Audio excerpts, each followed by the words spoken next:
अस्सलाम वालेकुम। मैं सैयद जुनैद नवाज़ हूँ। इस लेक्चर के अंदर हम single side band amplitude modulation की टाइम और फ्रीक्वेंसी डोमेन्स की एक्सप्रेशंस डिराइव करेंगे। Single side band amplitude modulation compare to double side band amplitude modulation half bandwidth consume करती है। हम अपर और लोअर साइड बैंड में से किसी एक साइड बैंड को सप्रेस कर लेते हैं और सिर्फ कम्युनिकेशन सिंगल साइड बैंड की बेस पर अनेबल करते हैं। तो आइए हम स्टार्ट करते हैं। इंफॉर्मेशन सिग्नल्स यूजुअली लो फ्रीक्वेंसीज पर कंपोज्ड सिग्नल्स होते हैं और वो फ्रीक्वेंसी स्पेक्ट्रम की बेस में लाई करते हैं, इसलिए हम उनको बेस बैंड सिग्नल भी कहते हैं। फॉर एग्जांपल हमारे पास कुछ इस तरह की कंपोजिशन का अगर कोई इंफॉर्मेशन सिग्नल हो, क्योंकि हम इस फ्रीक्वेंसी स्पेक्ट्रम पर ट्रांसमिशन नहीं कर सकते क्योंकि प्रोपगेशन कैरेक्टरिस्टिक सूटेबल नहीं है, एंटीना साइज बहुत लार्ज रिक्वायर्ड है जो कि प्रैक्टिकली मैनेज नहीं किया जा सकता। इसलिए हम इस तरह के इंफॉर्मेशन सिग्नल्स को, बेस बैंड सिग्नल्स को लो फ्रीक्वेंसी से शिफ्ट करके किसी हाई फ्रीक्वेंसी, फॉर एग्जांपल किसी कैरियर फ्रीक्वेंसी एफसी पर रिप्रेजेंट करके ट्रांसमिट करते हैं और इस प्रोसेस को हमने मॉड्यूलेशन कहा था। हमने अभी तक एम्पलीट्यूड मॉड्यूलेशन पढ़ी है जिसमें हमने double side band with carrier and with suppressed carrier amplitude modulation schemes को देखा है। अगर हम double side band amplitude modulation scheme की फ्रीक्वेंसी डोमेन की कंपोजिशन देखें तो हमने अपने इंफॉर्मेशन सिग्नल को बेस बैंड से शिफ्ट करके हम एफसी कैरियर फ्रीक्वेंसी पर रिप्रेजेंट किया था। तो हमारे पास information signal shifted at FC plus P तक एक बैंड था, एफसी माइनस पी तक दूसरा बैंड है और हमने अगर कैरियर भी ट्रांसमिट करें तो एफसी के ऊपर इम्पल्स थी जो कि कैरियर फ्रीक्वेंसी को रिप्रेजेंट कर रहा था। एक प्योर साइनोसाइड फ्रीक्वेंसी डोमेन में एक इम्पल्स से रिप्रेजेंट होती है और इससे हायर जो बैंड था एफसी से लेकर के एफसी प्लस पी तक का जो बैंड था इसको हमने अपर साइड बैंड कहा था। नेगेटिव फ्रीक्वेंसीज के ऊपर उसका मिरर्ड इमेज है जिसको हमने अपर साइड बैंड रेफर किया था। इसी तरीके से जो कैरियर के एडजेसेंट बैंड है लेकिन कैरियर फ्रीक्वेंसी से लोअर फ्रीक्वेंसीज का बैंड है, इसको हमने लोअर साइड बैंड कहा था।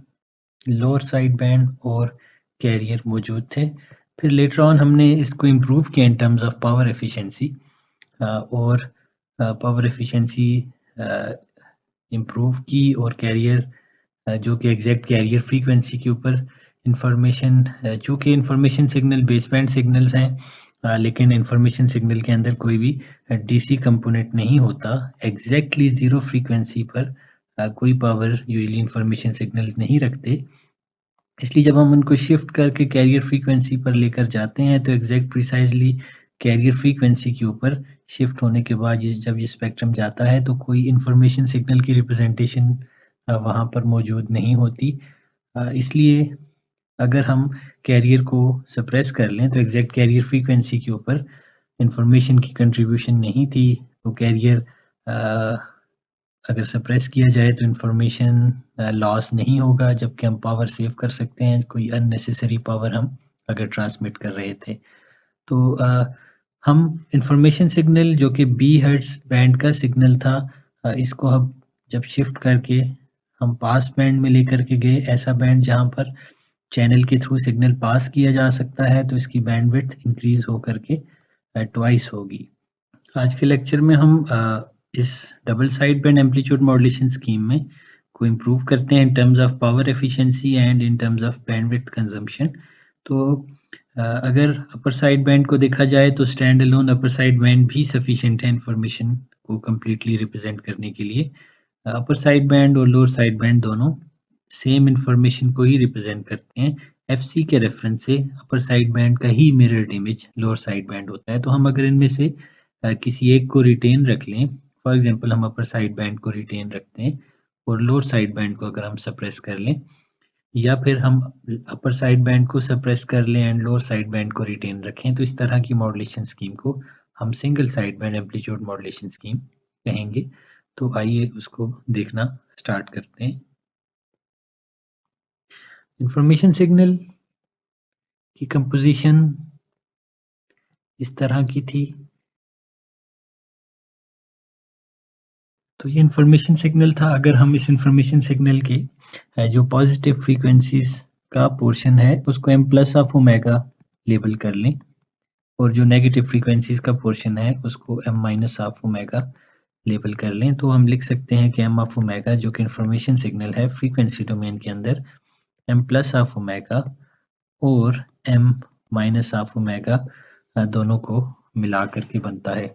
इसी के इक्विवेलेंट टाइम डोमेन की रिप्रेजेंटेशन अगर इनका फोरियर ट्रांसफॉर्म लेकर के ऑब्टेन की जाए तो टाइम डोमेन के अंदर हम m ऑफ t जो कि m ऑफ ओमेगा की टाइम डोमेन रिप्रेजेंटेशन है उसको लिख सकते हैं कि वो कोई m प्लस ऑफ ओमेगा की टाइम डोमेन की रिप्रेजेंटेशन जो कि m प्लस ऑफ t बनेगी, और m माइनस ऑफ ओमेगा की टाइम डोमेन की representation m minus of omega बनेगी, को ऐड करके रिप्रेजेंट कर सकते हैं। तो बेसिकली अगर कोई दो सिग्नल्स फ्रीक्वेंसी डोमेन के अंदर अगर आपस में ऐड किए जा रहे हैं तो उनकी इक्विवेलेंट रिप्रेजेंटेशंस टाइम डोमेन में भी ऐड ही होंगी। तो हम m प्लस ऑफ ओमेगा और हम m माइनस ऑफ ओमेगा की टाइम डोमेन की और फ्रीक्वेंसी डोमेन दोनों पॉजिटिव और नेगेटिव स्पेक्ट्रम की जो रिप्रेजेंटेशंस हैं उनकी एक्सप्रेशंस फाइंड कर लें तो single side band amplitude modulation की टाइम और फ्रीक्वेंसी डोमेन्स की एक्सप्रेशंस डिटरमाइन करने में वो हेल्पफुल होंगी। बेसिकली हमारे पास m प्लस ऑफ टी सिर्फ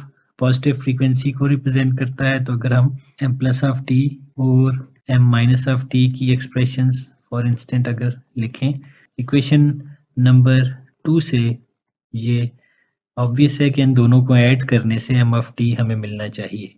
तो फर्स्ट कंडीशन जिसको मद्देनजर रखा जाएगा वो ये है कि m प्लस ऑफ t की एक्सप्रेशन और m माइनस ऑफ t की एक्सप्रेशंस को आपस में ऐड अप करने से हमें m ऑफ t ही मिलना चाहिए। तो इस कॉन्टेक्स्ट से हम इसको half of m of t और half of m of t अगर लिख लें तो इन दोनों को ऐड करने से हमें m ऑफ t ही मिलेगा। चूँकि m of t m plus of t जो है वो सिर्फ पॉजिटिव फ्रीक्वेंसीज को रिप्रेजेंट कर रहा है और m माइनस ऑफ t सिर्फ नेगेटिव फ्रीक्वेंसीज को रिप्रेजेंट कर रहा है, और ये सेम सिग्नल के पॉजिटिव और नेगेटिव स्पेक्ट्रम की टाइम डोमेन की रिप्रेजेंटेशंस हैं। तो ये अकेला कोई m plus of t m minus of t एक रियल सिग्नल नहीं हो सकता, ये कॉम्प्लेक्स सिग्नल्स होंगे। और कॉम्प्लेक्स होने के साथ साथ ये एक दूसरे के कंजुगेट भी होंगे। तो अगर हम कॉम्प्लेक्स कंजुगेट्स इनको लिखें, फॉर एग्जांपल ये कोई इमेजिनरी पार्ट भी रखता है और इसका जो इमेजिनरी पार्ट है उसको अगर हम एम एच ऑफ टी से रिप्रेजेंट कर लें, चूँकि एम माइनस ऑफ टी और एम प्लस ऑफ टी एक दूसरे के कंजुगेट भी होंगे, तो हम एम माइनस ऑफ टी की एक्सप्रेशन को जे एम एच ऑफ टी लिख लें। और अगर इन दोनों को भी स्केल कर लें 0.5 के साथ तो हम m प्लस ऑफ टी और m माइनस ऑफ टी की कुछ इस तरह की एक्सप्रेशंस लिख सकते हैं। हम इनको अगर 3 और 4 लेबल कर लें, इक्वेशन 3 और 4 को ऐड करने से इक्वेशन 2 पर ही कन्वर्ज करेंगे अगर हम इक्वेशन 3 और 4 को आपस में ऐड अप करें। इसी तरीके से हम m प्लस ऑफ ओमेगा जो कि m प्लस ऑफ टी का फोरियर ट्रांसफॉर्म्ड वेरिएंट होगा उसकी एक्सप्रेशंस लिखते हैं m प्लस ऑफ ओमेगा और m माइनस ऑफ ओमेगा की अगर हम फ्रीक्वेंसी डोमेन के अंदर इन दोनों की एक्सप्रेशंस लिखें। तो बेसिकली अगर हमें m ऑफ ओमेगा नोन हो और उसको हम किसी यूनिट स्टेप फंक्शन से पास करें तो हम m plus of omega obtain कर सकते हैं। m ऑफ ओमेगा हमारे पास कुछ ऐसा स्पेक्ट्रम रखता था। यूनिट स्टेप फंक्शन कुछ इस तरह का स्टैंडर्ड एक फंक्शन है जो कि फॉर एग्जांपल ओमेगा के लिए हम देख रहे हैं, या फ्रीक्वेंसी डोमेन के अंदर ये for omegas values greater than 0 1 magnitude रखेगा और for values of omega less than 0 ये 0 वैल्यू रखेगा। अगर इन दोनों को आपस में फ्रीक्वेंसी डोमेन में मल्टीप्लाई किया जाए तो हम m plus of omega he obtain करेंगे। और अगर हम m ऑफ ओमेगा को 1 माइनस यूनिट स्टेप फंक्शन से मल्टीप्लाई कर लें तो हम माइनस ऑफ ओमेगा ऑब्टेन करेंगे।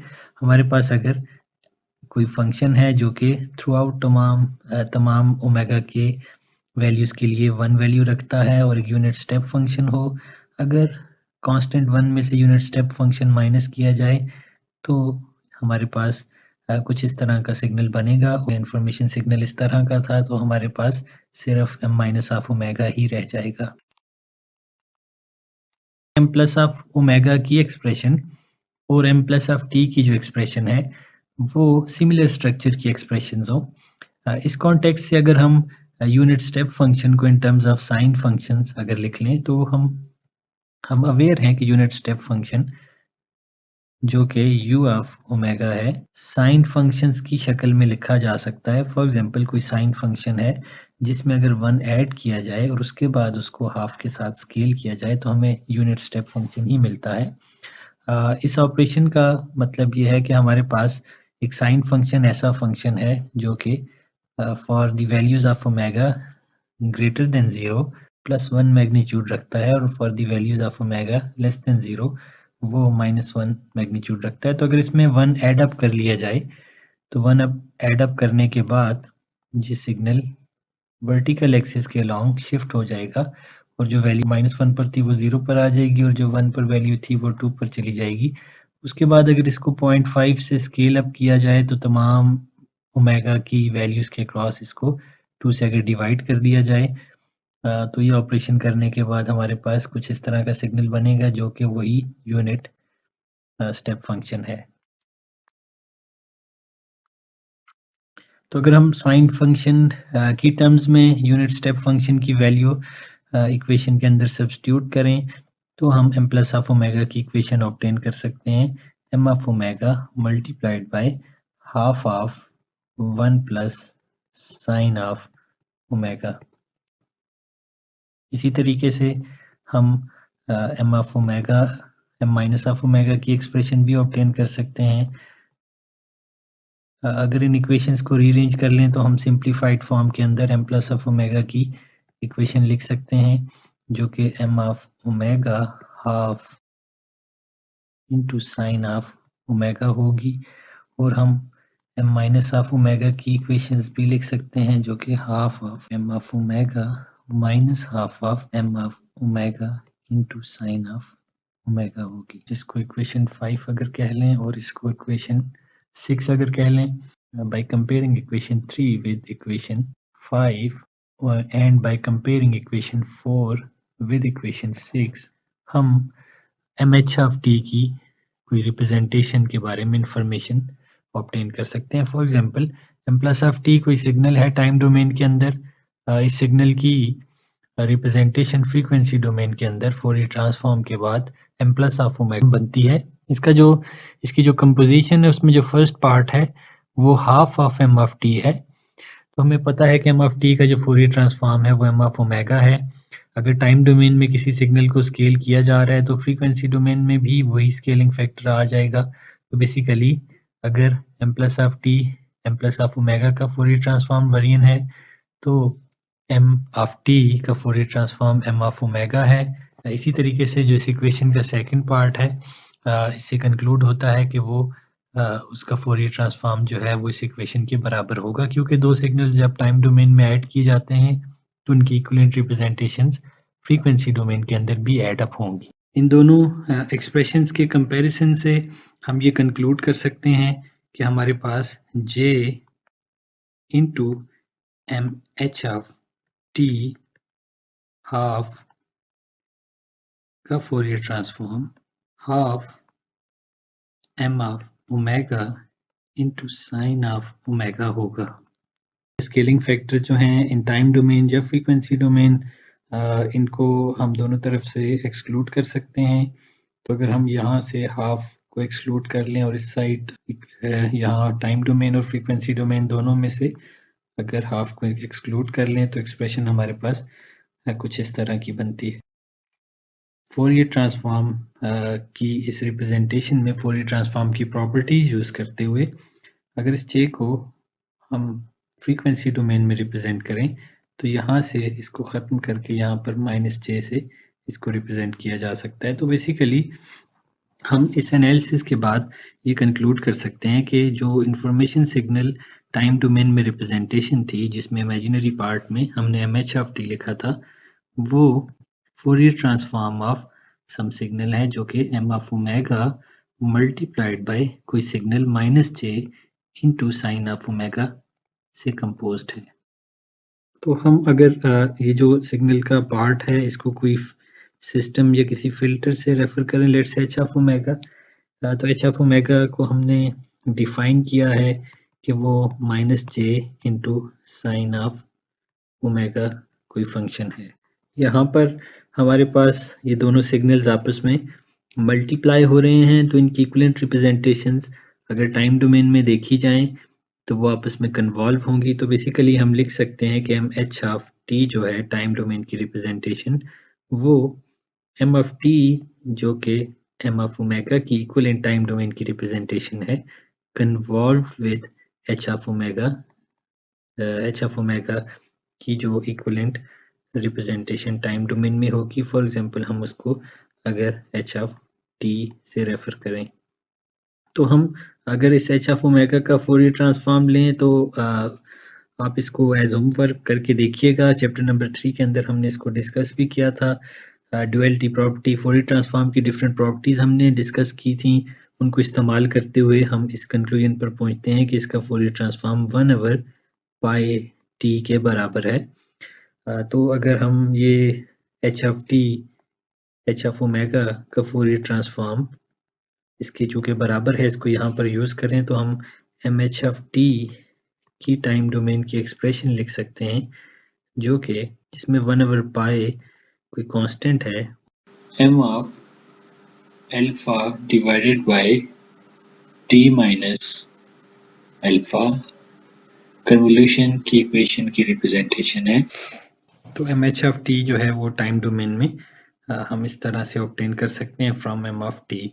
इंटीग्रल की जो लिमिट्स हैं वो from minus infinity to plus infinity होंगी।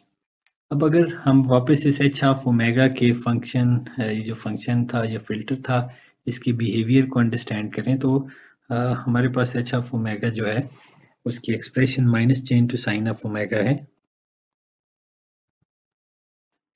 साइन फंक्शन की डेफिनेशन है कि वो जब उसकी वैल्यू ग्रेटर देन 0 होगी तो उसका मैग्नीट्यूड 1 है। तो अगर साइन फंक्शन का मैग्नीट्यूड 1 है और वो माइनस जे से मल्टीप्लाई होती है फॉर ओमेगा ग्रेटर देन 0, हमारे पास जो एच ऑफ ओमेगा की वैल्यू बनती है वो माइनस जे आएगी। इसी तरीके से for omega less than 0 sine function की वैल्यू -1 होगी। -1 मल्टीप्लाइड बाय माइनस जे हम प्लस जे वैल्यू ऑब्टेन कर सकते हैं। माइनस जे को इक्विवेलेंटली लिखा जा सकता है कि कोई कॉम्प्लेक्स नंबर है, कोई कॉम्प्लेक्स एक्सपोनेंट है जिसका मैग्नीट्यूड फॉर एग्जांपल 1 है, क्योंकि हम 1 मैग्नीट्यूड की रिप्रेजेंटेशन चाह रहे हैं और E raised to power minus J pi by 2, for example E raised to power minus J pi by 2 लिखा जा सकता है equals to cos of pi by 2 minus J sine of pi by 2। तो cos of pi by 2 की value equals to 0 होगी और sign of pi by 2 की value equals to 1 होगी, तो ये इक्वल टू माइनस जे ही बनेगा। तो इस कॉन्टेक्स्ट से अगर हम प्लस जे की इक्विवेलेंट रिप्रेजेंटेशन भी कॉम्प्लेक्स एक्सपोनेंट के फॉर्म में लिखें तो हम लिख सकते हैं E raised to power plus J pi by 2। तो हम यहाँ से एच ऑफ ओमेगा का बिहेवियर स्टडी कर सकते हैं। एच ऑफ ओमेगा एक ऐसा फिल्टर है जो कि तमाम फ्रीक्वेंसीज के लिए for omega from minus infinity to plus infinity, for less than 0 and for greater than and equal to 0, इसका मैग्नीट्यूड रिस्पांस इक्वल टू 1 ही बनता है और इसका जो फेज रिस्पांस है वो for negative frequencies plus pi by 2 phase shift देता है और for positive frequencies minus pi by 2 phase shift introduce करता है। तो अगर हम एच ऑफ ओमेगा का मैग्नीट्यूड रिस्पांस प्लॉट करें तो for all the frequencies, for all the values of omega throughout spectrum, ये मैग्नीट्यूड शिफ्ट कोई भी इंट्रोड्यूस नहीं करता। इसका magnitude response across all the frequencies equal to +1 है। और अगर हम एच ऑफ ओमेगा का फेज रिस्पॉन्स प्लॉट करें, for example H of omega का अगर एंगल ऑब्टेन करके प्लॉट करें, सो फॉर पॉजिटिव फ्रीक्वेंसीज ये negative pi by 2 phase shift introduce करेगा एच ऑफ ओमेगा, और फॉर नेगेटिव फ्रीक्वेंसीज ये प्लस पाई बाय 2 का फेज शिफ्ट इंट्रोड्यूस करेगा।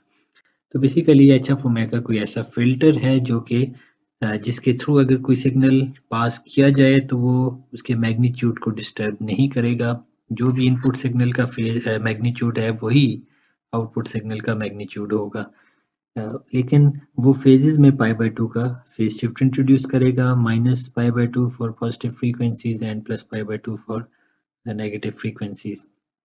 ऐसे रिस्पॉन्स वाले फिल्टर को हम हिल्बर्ट ट्रांसफॉर्म से रेफर करते हैं।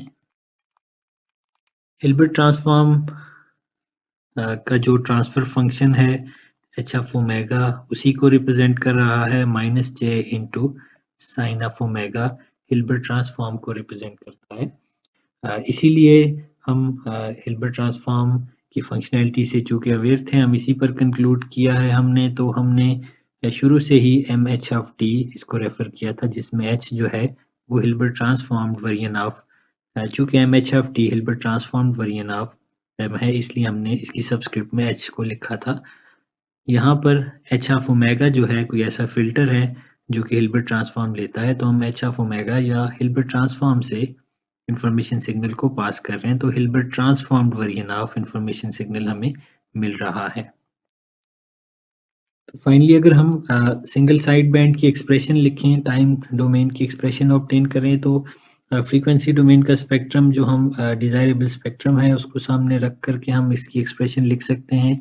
हम अगर सिंगल साइड बैंड में अपर साइड बैंड की एक्सप्रेशन लिखें तो अपर साइड बैंड की फ्रीक्वेंसी डोमेन की कंपोजिशन कुछ ऐसी है कि हम लोअर साइड बैंड को सप्रेस करना चाहते हैं, और एफ सी फ्रीक्वेंसी से लेकर के एफ सी प्लस बी अगर एफ डोमेन में देखा जाए तो इस बैंड को हम रिटेन रखना चाह रहे हैं, और इसी का मिरर्ड इमेज नेगेटिव फ्रीक्वेंसीज पर हमें मिलेगा, इसको हम रिटेन रखना चाह रहे हैं। तो अपर side band single side band amplitude modulation scheme का स्पेक्ट्रम कुछ ऐसा होगा। तो बेसिकली इसकी फ्रीक्वेंसी डोमेन की एक्सप्रेशन लिख सकते हैं कि एम ऑफ ओमेगा कोई सिग्नल था, उसका जो पॉजिटिव फ्रीक्वेंसीज का पोर्शन था उसको हमने एम प्लस ऑफ ओमेगा से रेफर किया था, उसको हमने शिफ्ट दिया है ओमेगा सी फ्रीक्वेंसी का।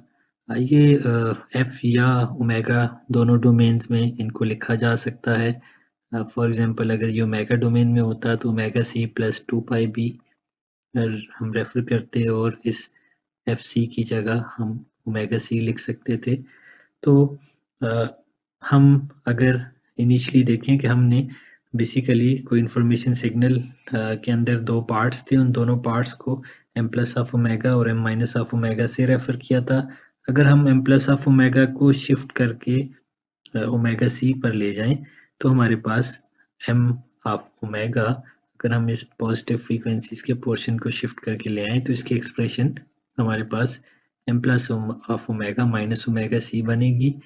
और अगर हम एम माइनस ऑफ ओमेगा को शिफ्ट करके किसी फ्रीक्वेंसी माइनस ओमेगा सी पर ले जाएं तो हमारे पास इस स्पेक्ट्रम की जो फ्रीक्वेंसी डोमेन की एक्सप्रेशन है M minus of omega plus omega C बनेगी। तो इस शिफ्टिंग ऑपरेशन को सामने रख करके हम एम प्लस ऑफ ओमेगा और एम माइनस ऑफ ओमेगा की फॉर्म में अपर साइड बैंड की फ्रीक्वेंसी डोमेन की एक्सप्रेशन ऑब्टेन कर सकते हैं। जो नेगेटिव स्पेक्ट्रम है, नेगेटिव फ्रीक्वेंसीज पर जो इसका मिरर्ड इमेज है उसकी इक्वेशन हमने देखी है कि ओमेगा प्लस ओमेगा सी लिखी जा सकती है। तो अगर हम फ्रीक्वेंसी डोमेन के अंदर किसी सिग्नल को शिफ्ट करते हैं तो equivalently frequency shifting property Fourier transform की अगर देखें तो shifting in frequency domain multiplication with a complex sinusoid in time domain से रिप्रेजेंट की जाती है, जो कि फोरियर ट्रांसफॉर्म की फ्रीक्वेंसी शिफ्टिंग प्रॉपर्टी है। तो basically M plus of omega किसी सिग्नल को रिप्रेजेंट कर रहा है और वो शिफ्ट हुआ है एट ओमेगा सी। अगर इसका Fourier transform inverse Fourier transform लेके टाइम डोमेन की रिप्रेजेंटेशन लिखी जाए तो एम प्लस ऑफ ओमेगा का जो फोरियर ट्रांसफॉर्म है वो एम प्लस ऑफ टी है, लेकिन अगर ये शिफ्ट हुआ है इन फ्रीक्वेंसी डोमेन, तो यहाँ पर टाइम डोमेन के अंदर उस शिफ्ट को हम एक कॉम्प्लेक्स एक्सपोनेंट से मल्टीप्लिकेशन की शक्ल में लिख सकते हैं। जो शिफ्ट है वो ओमेगा सी यूनिट्स का शिफ्ट है। और अगर हम इसको यहाँ पर सब्स्टिट्यूट करें कॉम्प्लेक्स एक्सपोनेंट के अंदर, तो हमारे पास J omega C T complex sinusoid से ये मल्टीप्लाई होगा। सिमिलरली हम m minus of omega plus omega C की भी टाइम डोमेन की रिप्रेजेंटेशन लिख सकते हैं। हमारे पास m माइनस ऑफ ओमेगा जो है वो Fourier transform of m minus of T है। चूँकि इसको ओमेगा सी यूनिट्स का शिफ्ट मिला है, तो हम इसको एक कॉम्प्लेक्स साइनोसाइड से मल्टीप्लाई करके टाइम डोमेन में उस शिफ्ट को रिप्रेजेंट कर सकते हैं। ओमेगा सी यूनिट्स का शिफ्ट था, तो यहाँ पर प्लस ओमेगा सी था, तो ओरिजिनली जो एक्सपोनेंट के साथ इमेजिनरी पार्ट के साथ साइन है वो नेगेटिव है, तो प्लस ओमेगा सी सब्स्टिट्यूट करने से ये नेगेटिव ही रहेगा। तो हम m minus of omega plus omega C की एक्सप्रेशन टाइम डोमेन के अंदर इसकी इक्विवेलेंट एक्सप्रेशन कुछ इस तरह से लिख सकते हैं। ये हमारे पास जो फ्रीक्वेंसी कंपोजिशन बनी है, ये upper side band single side band modulated signal की फ्रीक्वेंसी कंपोजिशन है। हम इसकी अगर single side band amplitude modulated signal को फ्रीक्वेंसी डोमेन में लिखते हैं, तो लेट्स से हम कैपिटल फाई से अगर इसको लिखें और ये upper side band single side band amplitude modulation scheme है, तो इसकी एक्सप्रेशन इन दोनों m plus of omega shifted at plus omega C plus m minus of omega shifted at minus omega C, इन दोनों को आपस में ऐड अप करके हम फ्रीक्वेंसी डोमेन की expression upper side band single side band modulation scheme की obtain कर सकते हैं। और अगर हम टाइम डोमेन की एक्सप्रेशन लिखना चाहें, तो हम अगर टाइम डोमेन के इसकी इक्विवेलेंट टाइम डोमेन की रिप्रेजेंटेशन को स्मॉल फाई से अगर रिप्रेजेंट करें, तो हम कह सकते हैं कि m plus of T m plus of omega minus omega C का जो फोरियर ट्रांसफॉर्म्ड वर्जन है वो लिखा जा सकता है, जो कि m plus of T shifted at omega C plus omega C plus m minus of omega shifted at minus omega C. तो basically m minus of T जो कि इसका फोरियर ट्रांसफॉर्म्ड वर्जन है इनटू एक कॉम्प्लेक्स एक्सपोनेंट जो कि frequency domain की shifting को टाइम डोमेन में एक कॉम्प्लेक्स एक्सपोनेंट की मल्टीप्लिकेशन की शक्ल से रिप्रेजेंट कर रहा है। तो ये दोनों ऐड होने से बेसिकली हमारे पास अपर साइड बैंड की फ्रीक्वेंसी डोमेन से टाइम डोमेन की एक्सप्रेशन हम इस तरह से ऑब्टेन कर सकते हैं। तो अगर इसको फर्दर हम स्टडी करें, कोई सिंप्लीफाइड फॉर्म में अगर इसको रिप्रेजेंट किया जा सके, तो हम इसके ऊपर कुछ mathematical manipulations simplification operations apply करते हैं। फॉर एग्जांपल हमारे पास जो एक्सपोनेंट है e raise to power minus J omega C T, इसको अगर हम रिप्रेजेंट करें तो ये लिखा जा सकता है cos of omega C T minus J sine of omega C T के।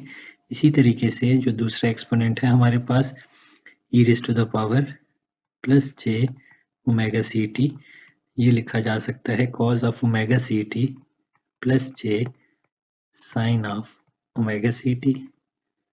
अगर इन दोनों को फॉर एग्जांपल इक्वेशन ए में सब्स्टिट्यूट किया जाए और हम m प्लस ऑफ टी और m माइनस ऑफ टी की एक्सप्रेशंस भी देख चुके हैं। अगर आप रिकॉल करें, मैं क्विकली वापस अगर जाता हूँ, तो m प्लस ऑफ टी और m माइनस ऑफ टी की एक्सप्रेशंस भी हमने देखी थी। इन एक्सप्रेशंस 3 और 4 को भी अगर हम एक्सप्रेशन ए के अंदर सब्स्टिट्यूट करें, तो एक्सप्रेशन ए के अंदर इस इक्वेशन को और इक्वेशन 3 एंड 4 इन चारों को सब्स्टिट्यूट किया जाए, तो हम अपर side band single side band की एक सिंप्लीफाइड इक्वेशन शायद ऑब्टेन कर सकें। तो हम सब्स्टिट्यूट करते हैं। इसके साथ अगर हम यहाँ पर इक्वेशन फॉर एग्जांपल बी को भी सब्स्टिट्यूट करें, तो multiplied by plus minus of T की इक्वेशन सब्स्टिट्यूट अगर की जाए, माइनस ऑफ टी उसकी इक्वेशन थी half of m of T minus half of J M H of T, और अगर हम इसके साथ जो कॉम्प्लेक्स एक्सपोनेंट है उसकी इक्वेशन भी सब्स्टिट्यूट करें, cos of omega C T minus J sine of omega C T. अब इनको एक्सपेंड करके लिखा जा सकता है। फॉर इंस्टेंट एक्सपेंशन अप्लाई करने के बाद हमारे पास जो सिचुएशन बनती है वो कुछ इस तरह से आएगी।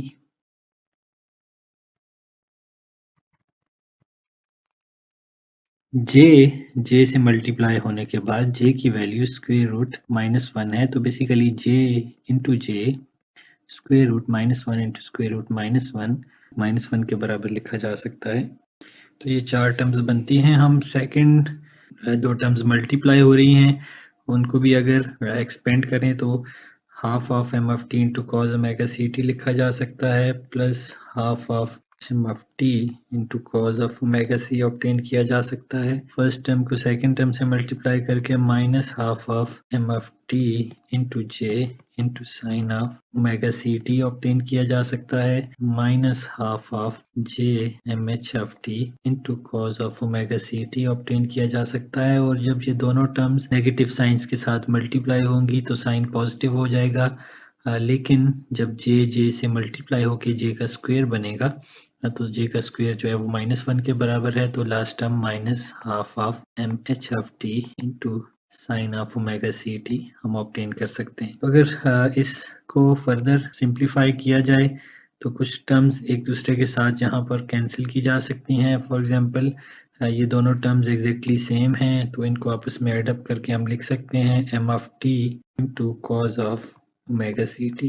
ये दोनों टर्म्स एक दूसरे के साथ कैंसिल हो जाएंगी, ये दोनों टर्म्स भी एक दूसरे के साथ कैंसिल हो जाएंगी। ये भी हाफ ऑफ मैग्नीट्यूड के सेम टर्म्स हैं, सेम साइन के साथ हैं, तो इनको कंबाइन करके लिखा जा सकता है minus M H of T into sine of omega C T. तो ये बेसिकली हमारे पास अपर साइड बैंड की टाइम डोमेन की सिंप्लीफाइड इक्वेशन बनती है।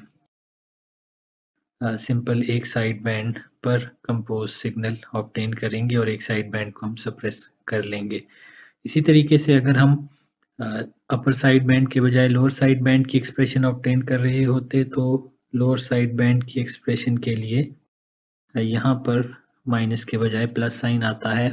अपर साइड बैंड के बजाय लोअर साइड बैंड की इक्वेशन लिख रहे होते तो इसके बजाय m माइनस ऑफ ओमेगा को हम माइनस ओमेगा सी ये शिफ्ट देते, और अगर हम लोअर साइड बैंड की इक्वेशन लिख रहे होते तो इस बैंड की equation m plus of omega omega minus plus omega C होती।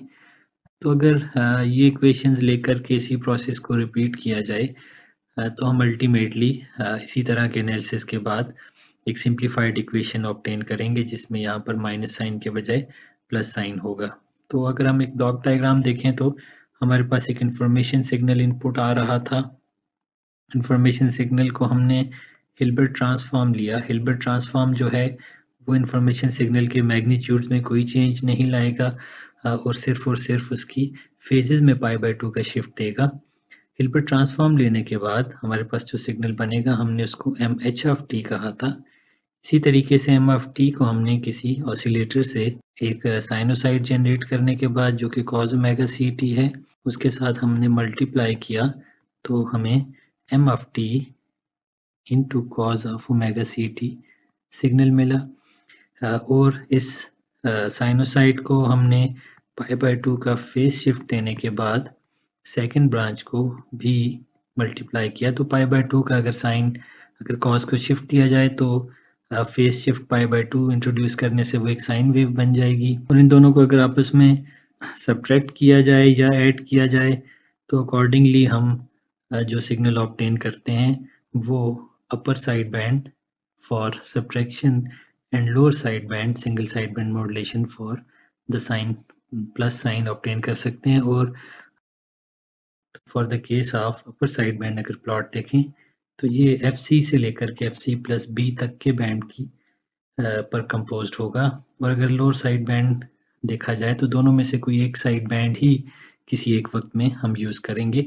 तो बेसिकली यहाँ पर हमने डबल साइड बैंड से इसको इम्प्रूव करके एक single side band amplitude modulation scheme देखी जो कि इंफॉर्मेशन सिग्नल की बैंडविड्थ के इक्वल बैंडविड्थ कंज्यूम करती है। अगर इसको कंपेयर किया जाए double side band amplitude modulation scheme के साथ तो वहाँ पर हमारे पास इंफॉर्मेशन सिग्नल के twice bandwidth modulated signal consume कर रहा था।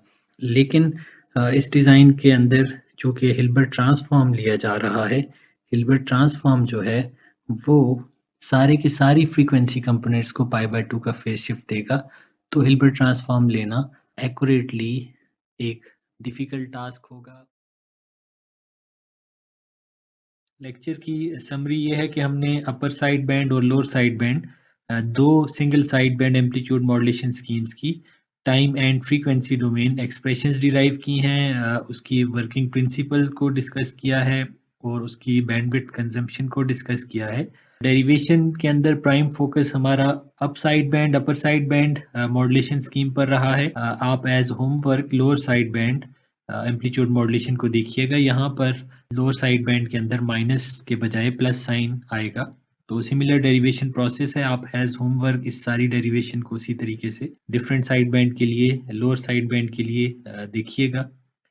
हमने मॉड्यूलेशन स्कीम को डिस्कस किया है, लेकिन डीमॉड्यूलेशन स्कीम को आज के लेक्चर में डिस्कस हम नहीं कर सके। हम नेक्स्ट लेक्चर में डिस्कस करेंगे वही कोहेरेंट डीमॉड्यूलेटर जिसमें रिसीवर साइड पर भी एक ऑसिलेटर यूज होता है और हम कैरियर सिग्नल के साथ फ्रीक्वेंसी शिफ्टिंग प्रॉपर्टी यूज करके मल्टीप्लाई करके रिसीव्ड सिग्नल को दोबारा से base band variant of the information signal उसको बेस बैंड में शिफ्ट करके पास बैंड से अचीव कर सकते हैं। तो same demodulator for single side band amplitude modulation भी काम करता है। तो हम इसको थोड़ा सा मैथमेटिकली नेक्स्ट लेक्चर में देखेंगे। एक क्लीन सिंगल साइड बैंड अगर ऑब्टेन हम करना चाहते हैं तो उसकी एक्सप्रेशन हमने डिराइव की है। बहरहाल प्रैक्टिकली इसको इम्प्लीमेंट करना डिफ़िकल्ट है क्योंकि इसमें तमाम फ्रीक्वेंसी कंपोनेंट्स का π/2 फेज शिफ्ट लिया जाता है जो कि हिल्बर्ट ट्रांसफॉर्म है। तो हिल्बर्ट ट्रांसफॉर्म को प्रैक्टिकली इम्प्लीमेंट करना डिफ़िकल्ट है। लिहाजा हम डबल साइड बैंड और सिंगल साइड बैंड के दरमियान कोई compromise type of amplitude modulation scheme पढ़ेंगे। क्यों ना हम सिंगल साइड बैंड जनरेट कर लें थ्रू फ़िल्टरिंग। हमारे पास एक डबल साइड बैंड सिग्नल था, तो हम इसको किसी फ़िल्टर की मदद से अगर फ़िल्टर आउट कर लें और किसी एक साइड बैंड को स्टॉप कर लें और एक साइड बैंड को पास कर लें, क्योंकि फ़िल्टर इस तरह के साइड बैंड्स को फ़िल्टर आउट करना जो कि बिल्कुल एडजेसेंट साइड बैंड्स हैं रिलेटिवली डिफ़िकल्ट हो सकता है। तो मे बी हो सकता है कि एक क्लीन साइड बैंड जो स्टॉप होना चाहिए था वो ना स्टॉप हो और जिसको क्लीनली पास होना चाहिए था वो भी शायद क्लीनली पास ना हो सके। बहरहाल ये कंपेयर टू ऐसी compromise modulation compare to single side band slightly larger bandwidth consume करेगी और compare to double side band ये कम बैंडविड्थ कंज्यूम करेगी। तो double side band 2 GHz consume कर रही थी, single side band GHz consume कर रही थी। तो हम कोई नई मॉड्यूलेशन स्कीम देखेंगे जिसको हमने VSP single side band vestigial side band modulation कहा जा सकता है। Thank you for attending this lecture. अगर आपका कोई सवाल है, किसी तरह का कमेंट है तो आप थ्रू ईमेल ज़रूर मुझे लिख सकते हैं या किसी ऑनलाइन क्वेश्चन आंसर सेशन के दौरान आप ज़रूर मुझसे पूछिए। शुक्रिया।